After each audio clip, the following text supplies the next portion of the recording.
She takes her craft seriously. And she's a leader, because for me directing is about leadership. When she starts the day, guaranteed something's going to go wrong, and she can adapt that shot to what she wants to make it fit and then rearrange the rest of the day around that. She's amazing. She's extraordinary. She makes films. Cut it!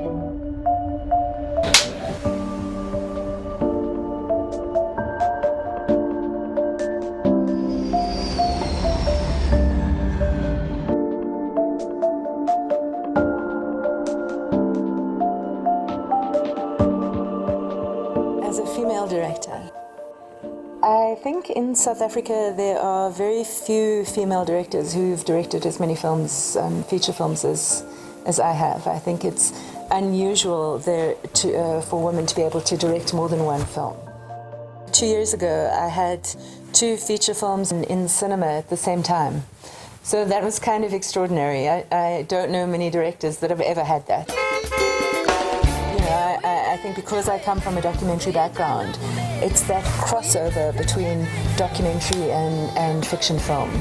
And I think a lot of my films feel very real and they feel very authentic because of that background as a documentary filmmaker. And I think documentaries gives you a chance to get to learn about people, to get to know about people, to get to see different parts of the world, different things that are going on.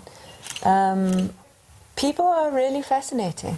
The way that she's able to control a set and make sure everything is running smoothly. I mean, film sets, you're lucky if anything goes to plan, ever. I think in South Africa, you've got to make a plan. And for me, that's literally what makes me the most creative. It's when you get thrown with a problem, an actor that isn't there, and you need to rethink the whole scene. I got to understand how women work. They are patient with you. They are not like men. They don't expect you to know the next thing, you know what I mean? Unless you've been taught that thing.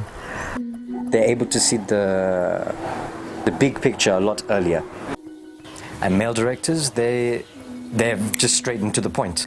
Sarah is a nice blend of both of those. She doesn't really waste time on set. The biggest challenge as a female director, you come up against the patriarchy. You come up against men who can't see women as equal.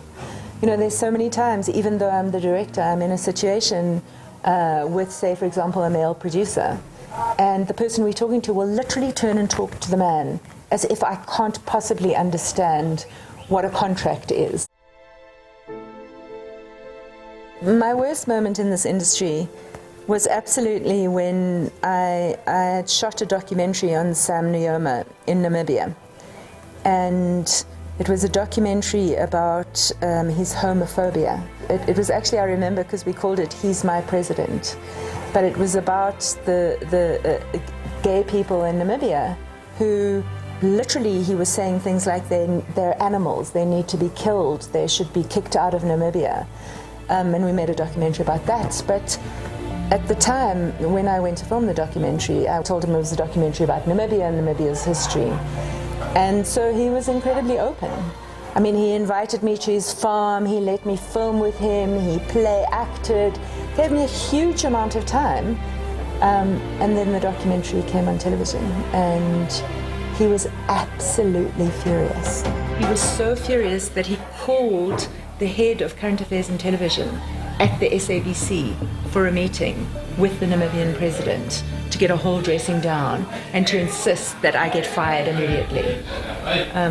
So yeah, that was a pretty rough moment. I love the fact that film can change people and can change people's behavior and can change what people believe is possible. Before we shot Hotel Burning, I spent a lot of time on the Durban beachfront, and you would go down to the Durban beach and you would hardly ever find a black guy surfing. And after Hotel Burning was on screens and was shown, especially in the surfing, in that sort of community, I went down to Durban like a couple of years after the film had been screened, and suddenly there were just so many black surfers. And that was an awesome moment.